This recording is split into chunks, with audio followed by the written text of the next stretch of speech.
يا مساء الفل يا جماعة. عمرك سألت نفسك قبل كده ايه اللي هيحصل لو النوم اختفى من على كوكب الارض؟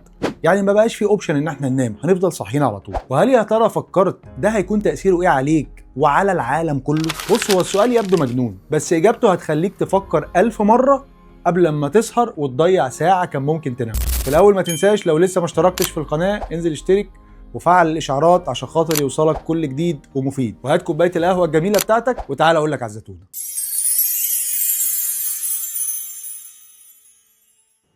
على مدار رحلتنا في سلسلة ورشة النوم عرفنا أسرار كتير مع بعض. عرفنا إن النوم مصنع أفكار عبقري، وإن أحلامك مش مجرد شخبطة، دي رسائل وشفرات من مخك. وعرفنا كمان إزاي نحل الشفرات دي. كمان فضحنا سوا مع بعض أشهر 5 خرافات عن النوم، وفي الآخر خالص عرفتك أسرع 5 طرق تقدر إنك تنام بيهم في دقايق. لينكات الفيديوهات دي أنا سايبها في الديسكريبشن عشان خاطر اللي ما شافهاش يقدر يشوفها بعد ما يتفرج على الفيديو ده. دلوقتي بقى بعد كل ده وفي الحلقة الأخيرة من السلسلة، السؤال الأهم والأخطر، هو الموضوع كان مستاهل كل ده؟ تخيل معايا انك قعدت 24 ساعة من غير نوم.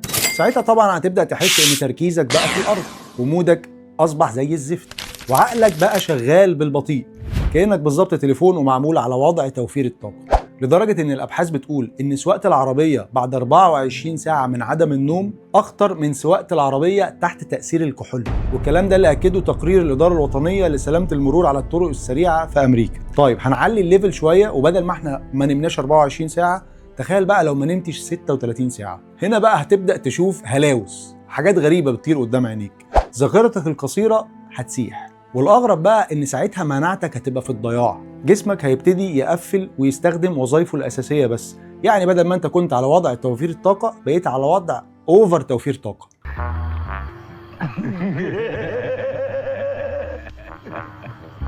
حد شاب بقه يا جدعان. طيب لو أكتر من كده يا عم أسامة إيه اللي هيحصل لنا؟ في حالات نادرة جدا لمرض وراثي اسمه الأرق العائلي القاتل. الناس اللي بيجيهم المرض دوت بيفقدوا القدرة على النوم تدريجيا لغاية لما مخهم بيتعطل تماما وبيموتوا في خلال شهور. الكلام ده له أبحاث منشورة في مجلة نيتشر وسليب نيوروساينس. يعني بالمختصر المفيد، قلة النوم تدمير شامل لجميع أعضاء جسمك. يعني كل اللي ذكرناه في الحلقات اللي فاتت إن مخك بيعمل ديتوكس، ومخك بيرتب الافكار وبينظمها وبيكريت احلام وي وي وي وي كل الكلام دوت بيتوقف تماما وبيحصل العكس بالظبط. ده طبعا غير مخاطر الاصابه بالامراض الخطيره زي القلب او السكري او ارتفاع ضغط الدم او الاكتئاب على المدى الطويل. الكلام ده طبقا لتوصيات الاكاديميه الامريكيه لطب النوم. يعني النوم مش رفاهيه، النوم صيانه اساسيه لجميع اجزاء جسمك. طيب الكلام ده يخصك انت، لكن تخيل بقى لو كل البشر في الكره الارضيه ما ناموش، النوم اتلغى من الكوكب، تفتكر الحياة تبقى عاملة ازاي؟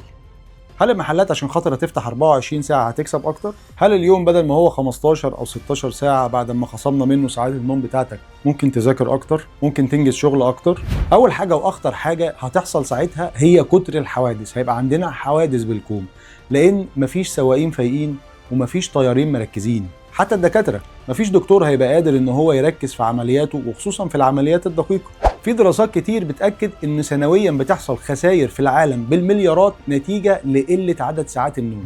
تخيل بقى لو احنا منعنا النوم خالص، ساعتها بدل ما هنحقق نمو اقتصادي لأن عدد ساعات العمل هتبقى أزيد بكتير، الحقيقة العكس، الاقتصاد هيقع والإنتاج هيقف، لأنه ببساطة محدش بقى قادر يركز إزاي هيشغل مكنة. هنوصل لمرحلة كده إن احنا نبقى مش شايفين أصلا المكنة. ده غير ان الضغط العصبي هيبقى ساعتها في ازهى عصوره، الناس هتبقى عصبيه طول الوقت والمشاكل هتزيد. يعني باختصار هيحصل انهيار كامل في المجتمع الدولي. تخيل عشان خاطر بس ما نمناش. يعني لو مفيش نوم مفيش حضاره بشريه. النوم طلع هو الخيط اللي ماسكنا كلنا كبشر. الاجابه دلوقتي اعتقد انها بقت واضحه زي الشمس، وممكن تكون عارفها من اول ما سالتك السؤال. النوم مش رفاهيه ولا وضع طيران للمخ، النوم شيء اساسي لكل البشر بلا استثناء. لو ما عملناهوش هتبقى بالنسبه لنا مشكله كبيره، مشكله شخصيه لانك انت هتتعب وصحتك هتتعب وكل الكلام اللي احنا قلناه في الحلقات اللي قبل كده، وهتبقى كمان مشكله عامه او مشكله عالميه هتقضي على البشر حرفيا.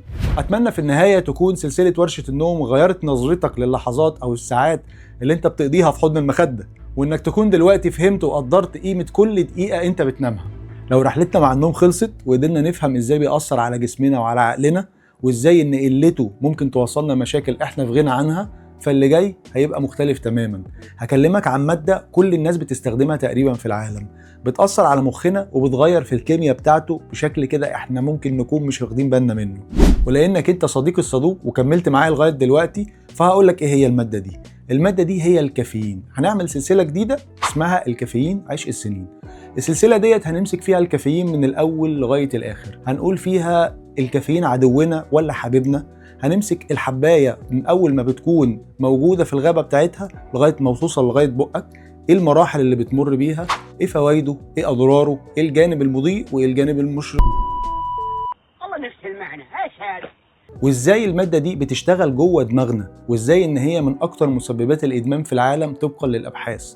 وفي الحالة ديت هعرفك كمان ايه البدايل بتاعته اللي تقدر تستخدمها وتديك نتائج زيه وممكن افضل، وحاجات تانية كتير مش عايز احرقها لكم. عايزكم تتابعوا السلسلة معايا، ان شاء الله تستفيدوا منها وهتلاقوا فيها معلومات ما كنتوش تعرفوها قبل كده.